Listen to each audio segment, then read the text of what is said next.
बानों का जिक्र किया सर। 352(5) में मेरा आपसे आग्रह होगा कि ये सुप्रीम कोर्ट का ऑर्डर है। सुप्रीम कोर्ट के ऑर्डर के बाद जो है कोई कन्विक्ट जो है, इन्होंने जो बिल्किस बानो का जिक्र किया, मैं स्पेसिफिक उसी के आधार पर हूं सर, उसको एक्सपंज दिखवा लेंगे उसको, ठीक है, उसको दिखवा लेंगे। बैठिए बैठिए बैठिए, हो गया। जो माननीय सदस्य ने आपत्ति जताई उसको दिखवा लेंगे, और यदि वो अनुमन्य नहीं तो उसको एक्सपंज करा दिया जाएगा। बेनीवाल जी प्लीज। सभापति महोदय, सदन में राष्ट्रपति के अभिभाषण पर चर्चा चल रही है।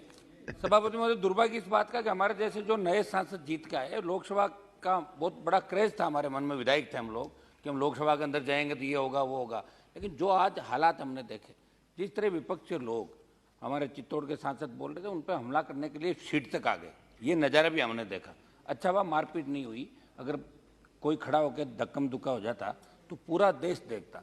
इस तरह की घटनाएं नहीं होनी चाहिए। ये हम लोग आते हैं, 4 दिन चले गए हमारे, गुरुवार शुक्रवार और सोमवार, 3 दिन हल्ला कर लिया और फिर सारे भाषण देकर अब रफू चक्कर हो गए। कहाँ है विपक्ष? बताओ मुझे, कोई विपक्ष नजर नहीं आ रहा है। एक मिनट, सिर्फ हम लोग हैं जो 60-40 के रेशियो में चल रहे हैं, देश का भी ध्यान रख रहे हैं, स्टेट का भी विरोध कर रहे हैं, और रात को 12 बजे भी कोरम पूरा करने के लिए बैठे रहते हैं। मतलब हम कितना चिंतन करते हैं कि लोकतंत्र बचा रहे, इसके लिए हम यहाँ पे पूरा विपक्ष चला गया सर। सभापति महोदय, अभी एक मिनट रुको तो सही, तो थोड़ा सा। सभापति महोदय, आज वैसे निशिकांत जी थकते ही नहीं है, चाहे 5 बार बोलोगे तो बोलेंगे। अभिभाषण के अंदर जो 82 बिंदुओं का अभिभाषण था सभापति महोदय, इसके अंदर काम के साथ साथ अगर उन चीज़ों का भी जिक्र होता कि सरकारी कुछ कमियां भी रही, उनको पूरा करेंगे, तो एक अच्छा मैसेज देश के अंदर जाता, एक विजन होता है, एक आईना है सरकार का। लेकिन इसका मैं कहना चाहूँगा कि इसके अंदर सरकार की कमियों को भी गिनाते हुए एक अच्छा संदेश इसका जाता। अभिभाषण के अंदर आज़ादी के 75 वर्ष पूरे करने, आज़ादी के अमृत काल में प्रवेश, महामहिम ने हम सबके और देश के प्रत्येक नागरिक को प्रतिबद्ध किया। 25 वर्षों में जो आगामी 25 वर्ष है, हमें कृत्यों की पराकाष्ठा करके दिखाना है। लेकिन मैं सदन के माध्यम से पूछना चाहूँगा, क्या सरकार अपने कृत्यों की पराकाष्ठा में खरी उतर रही है? मेरा सवाल है साहब। प्रधानमंत्री जी ने 2014 के अपने पहले स्वतंत्रता दिवस के भाषण में अपने विजन 75वें वर्ष में नए भारत की रणनीति घोषणा की, जो 2018 के अंदर जारी किया, और इसके अंदर लिखा कि भारत बनाने का जो लक्ष्य था, नए भारत में गंदगी, अशिक्षा, भ्रष्टाचार, गरीबी, कुपोषण और कमजोर कनेक्टिविटी से मुक्ति का लक्ष्य था, जिसे हम 2022 के अंदर पूरा कर लेंगे। लेकिन अभी तक 2022 के अंदर जो आपका वादा था वो पूरा नहीं हुआ, और कई चीज़ें जो लक्ष्य थे जो पूरे नहीं, वो देश के रिकॉर्ड से ही गायब है। ये सवालों के जवाब के अंदर आप दे, जनता इससे कई % इस बात को लेकर पूछती है। सभापति महोदय, दलित राष्ट्रीय अपराध रिकॉर्ड ब्यूरो की नवीनतम उपलब्ध रिपोर्ट में 2021 में अनुसूचित जातियों के खिलाफ अत्याचार के 50,900 मामले, अनुसूचित जनजातियों के खिलाफ अत्याचार के 8,802 मामले दर्ज किए। और भले ही 2022 का डेटा आज तक उपलब्ध नहीं है, यकीन है कि महीने दर महीने हमले बढ़े ही होंगे। मेरे राजस्थान के अंदर जहाँ से मैं आता हूँ, मटकी के अंदर आज़ादी से 70 साल बाद अगर मटकी से कोई दलित का बेटा पानी पीने गया और उसको टीचर ने मारा, मैं खुद मौके पे गया था वहाँ पे जालोर के अंदर न्याय दिलाने के उस पीड़ित बच्चे को। आज़ादी के 70 साल बाद, 75 साल बाद अगर राजस्थान के अंदर ऐसे अपराध हो कि दलित दूल्हा घोड़ी पर नहीं बैठे, किसी ने मूंछ रख ली तो उसकी हत्या कर दी जाती, जितन मेघवाल की, ये घटनाएं राजस्थान के अंदर हो रही है। लेकिन हमें आपको इसलिए बताना पड़ रहा है कि राजस्थान में भी अभी सरकार वेंटिलेटर पे, सरकार दड़ों में बंटी हुई है, और भारतीय जनता पार्टी भी राजस्थान के अंदर विपक्षी भूमिका नहीं निभा पा रही है। ये तो हम बैठे हैं तो राजस्थान के अंदर मजबूत विपक्षी भूमिका राजस्थान में निभा रहे हैं, और यहाँ भी राजस्थान की अगर कोई बात करता है तो हम मजबूत तरीके से राजस्थान की बात भी आपके सामने करते हैं। सभापति महोदय, गरीबी जनवरी 2023 में ऑक्सफैम इंडिया ने दावोस में 2023 वर्ल्ड इकोनॉमिक फोरम के, अभी आप ये हमारे बालियान जी पूछेंगे इतने आंकड़े कहाँ से लाए, मैं पढ़ता रहता हूँ साहब, तो मेरी बात तो सुनिए, 1 मिनट रुको, मैं मुझे डिस्टर्ब मत करो प्लीज आप, है ना। फोरम के उद्घाटन एक report survival of the richest the India story जारी की, जो भारत की एक बहुत ही निरंजन तस्वीर पेश करती है। ये रिपोर्ट बताती है कि 12 से 21 तक भारत में बनाई गई संपत्ति का 40% सिर्फ 1% आबादी के पास गया, केवल 3% धन नीचे के 50% लोगों के पास गया।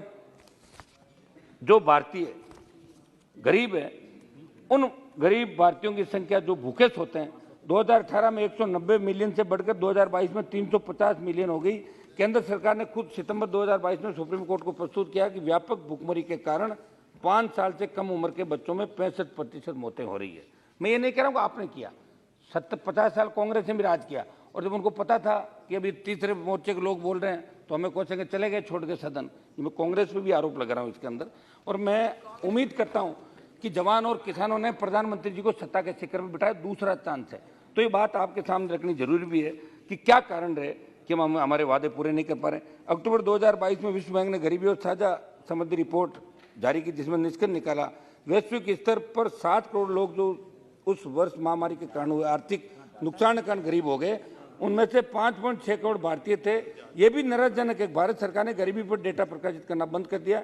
वास्तव में भारत में गरीबी पर अंतिम आधिकारिक डेटा NSSO द्वारा 2011-12 का है।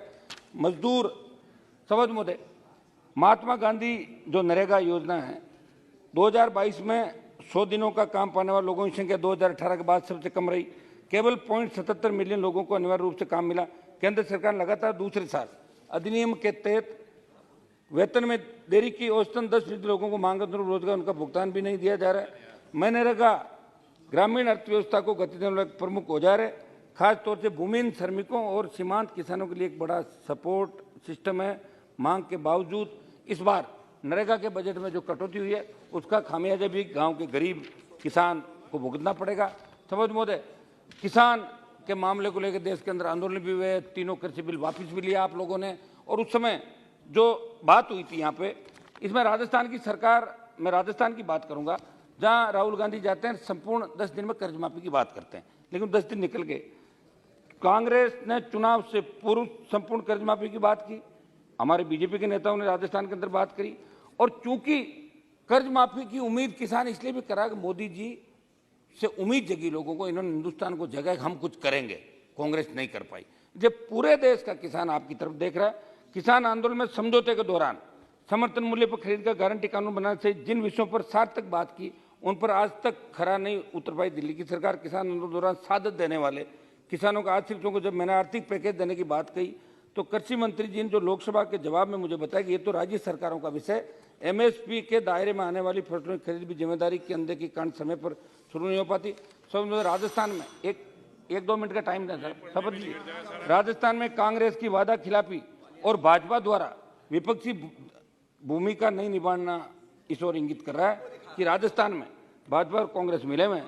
मेरी सदन के माध्यम से सरकार से मांग है कि राजस्थान सहित देश के किसानों को संपूर्ण कर्ज माफी विस्तृत रोड मैप बनाने की जरूरत है। समझ में 2-3 मेरे जो स्टेट के मामले में उठा लेता हूँ।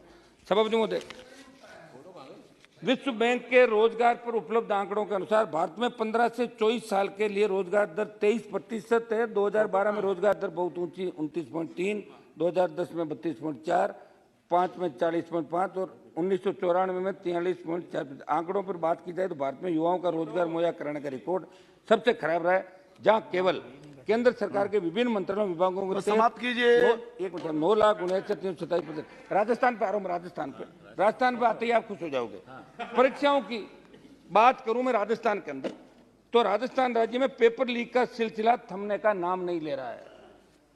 हमने आंदोलन भी किया विधानसभा के अंदर, एक मिनट साहब, सस्पेंड हुए हमारे विधायक, और पेपर लीक के तार जो भी सेकंड ग्रेड भर्ती हुई उससे पहले रीट का एग्जाम हुआ, 4 परीक्षाएं जो लगातार पेपर लीक को लेकर बड़े आंदोलन में आपकी पार्टी ने भी वहां विधानसभा के अंदर प्रयास किया था, लेकिन जो करना चाहिए था वो प्रयास नहीं कर पाई, हमें निकाल दिया गया। 1 मिनट साहब, पूरी बात करना था मुझे, 1 मिनट राजस्थान पे संक्षेप में कहिए।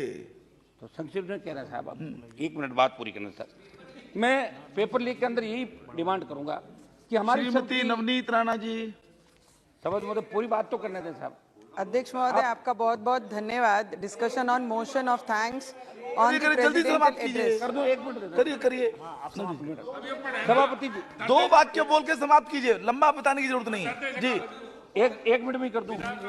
ये लो बिना 2-3 वाक्य बोलिए। राजस्थान पे यार मैं एक ना अब आप कहना नहीं करूंगा मैं। सभापति जी, राजस्थान में जो पेपर लीक की घटनाएं हो रही है उसकी सीबीआई जांच की डिमांड वहां चल रही है, क्योंकि वहां की सरकार नहीं देगी।